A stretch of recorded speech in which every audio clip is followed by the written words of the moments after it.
The 12 Rules by Stony Shaw. Rule number 11. Fight until you can't. I know these rules are getting a little more nebulous than the first, but this is intentional. As you go through life, age, and climb those social ladders, things get more complicated. It becomes less about following the arbitrary rules blindly, and more about incorporating the ethos of those rules into your being. The more important the rule, the more it needs to become second nature. Resilience. In the course of everyone's life, we face setbacks. The cold hand of reality will knock us to the ground and will beat us down until we give up, or until we fight hard enough to get up, or until we get lucky, even until we use our trickery or our speed or our claws, metaphorically. That defeat can happen again and again and again. The main point here is how you recover and push on despite hardship, how you adapt and overcome. What matters is how resilient we are in the overwhelming face of defeat. You can get beat down 7 times in a row. You need to get up 8. You need to rise again and continue the fight. Never accept defeat. Fight until you can't. I know he's up to something, the suit said, frustrated. I just don't know what. He glanced at me. What do you know? I haven't spoken to him much since we got back from the hospital. I'm not sure.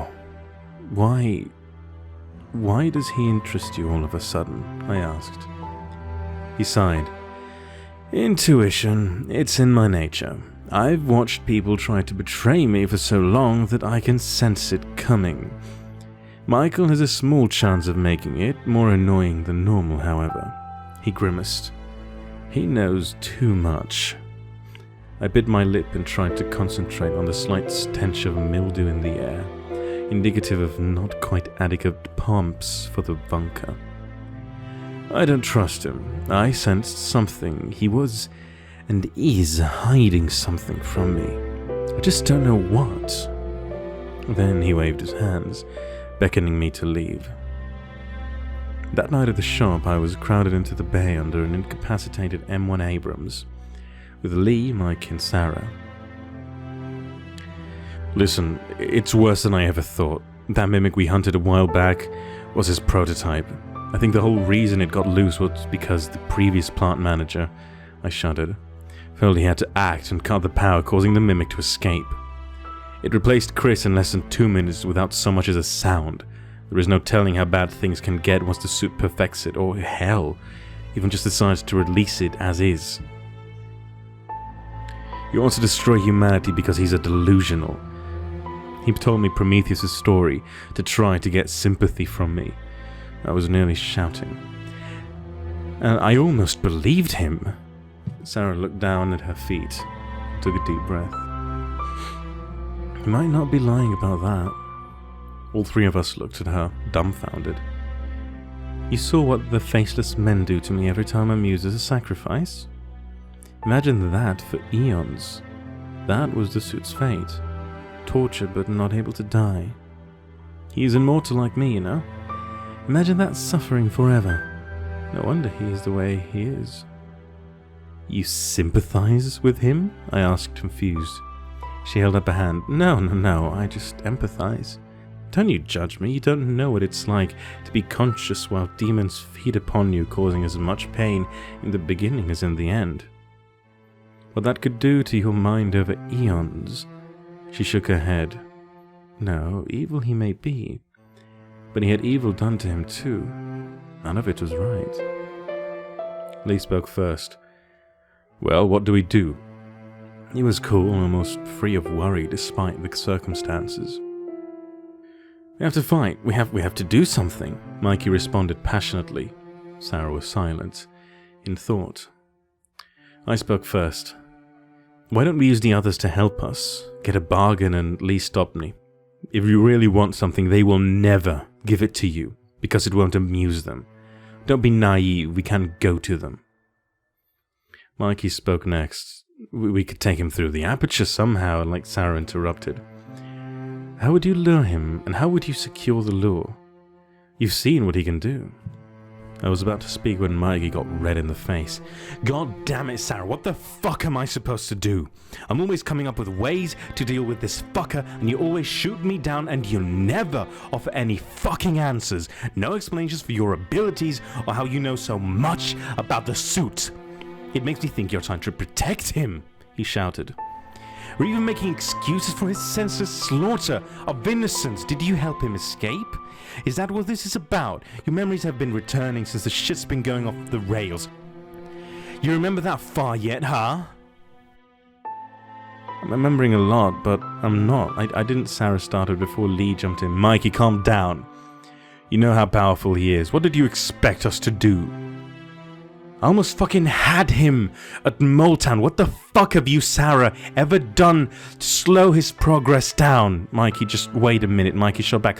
No, this is bullshit. Humanity is going to end, and we need to act. He kicked open the door and sprinted to his truck before peeling out. Lee and Sarah looked at each other. I'll go get him, Lee said. Sarah nodded without showing any emotion. Then Lee took off. Neither Lee nor Mikey had returned for over an hour before I got worried. I checked my cell nervously, waiting for a call from the suit, but none came. I decided then that I needed to act. I'm going, Sarah. I have to know if he's okay. The best way I see it is to head back to the suit's bunker and check. I grabbed my tool bag, planning to use preventative maintenance as a pretext for returning so soon. Sarah looked at me with a sad smile.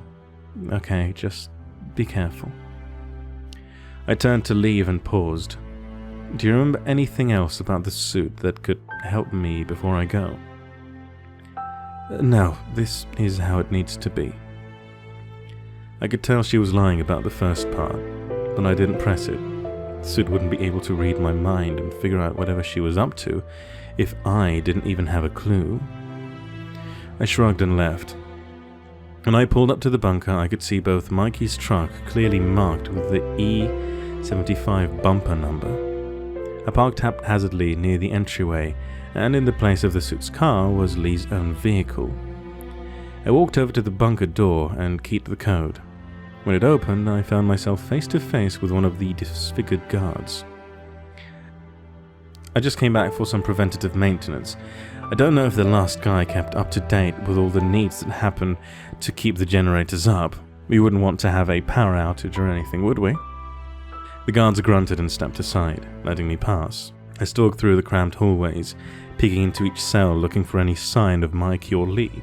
Contrary to my expectation, I ended up finding them in the suit's office.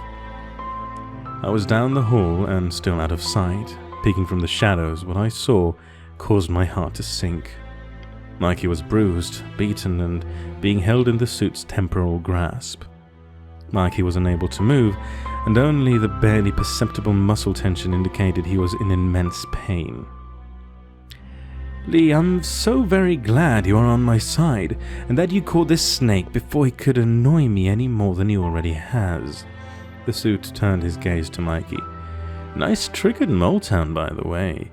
Lee told me all about it, and the only question now is what to do with you. The suit seemed genuinely elated at the prospect of punishing Mikey. Lee smiled and glanced down. Well, you could give him to the Mimic, or maybe put him with one of the faceless men. The suit rubbed his chin. Either way, it'd be quick. Perhaps too quick. What to do? Then an idea came to him. Let's do this. Let's give him to the Mimic, and then send it loose onto the population. What I really like about the Mimic is how it binds and sustains the victim's consciousness for a time as it replaces the victim top to bottom. Mikey will be able to watch helplessly while his consciousness slowly fades to nothingness, as is stolen from ushers in the end of humanity. Yes, that would be perfect. Perfect punish for disobedience. It moves our timeline up, but after thinking about it, Rook was probably right. I overcomplicated things for symbolic purposes. We can just go ahead and get started. Lee looked up. Perfect. I darted down the hallway as Lee escorted a defeated and bound Mikey, now 3 of the suit's power, up to the mimic's cell. I knew I didn't have any time to act, and only one idea occurred to me. I headed down to the depths of the bunker, towards the cells of the faceless men, towards the generator. I rushed forward, careful to slow down as I passed the hideous yet powerful guards in a vain attempt to not look like I was in a rush. I'm sure I looked pale, and if any of those guards could read a human face, I'd be fucked. But they couldn't. I had the protection of the suit for now, but I was about to blow through all of his goodwill. I opened the final door between me and the faceless men's cells, and I was met with a terrible blow to the face. My vision blurred and I saw stars. There before me was Gabriel. I knew you'd be a problem. I told the suit. I told him you'd try something slick. You think you can eavesdrop and not get noticed? We have cameras everywhere. Fuck. I dove down for a tackle and Gabriel sprawled, demonstrating far more physicality than a man his age had any business in having. In the course of his sprawl, he drove my face straight into the concrete. I almost blacked out from the pain. I managed to grab one of his ankles and pushed off the ground with all my might, twisting to lift him off his feet. It worked, sort of. He went to the ground and I was up, struggling to maintain a dominant position. I was only able to land 2 hits before Gabriel delivered another devastating blow to my temple, causing my legs to buckle and me to collapse on top of him. I struggled for breath, I struggled to stay conscious, and somehow was able to escape Gabriel's defensive guard and stand back up in a unstable boxer stance. Oh, come on, Rook, I'm not even breathing hard. A Purga following the one true God.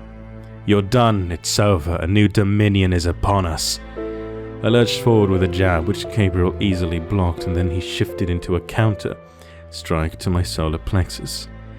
I collapsed, unable to breathe at all. Stay down, it's over.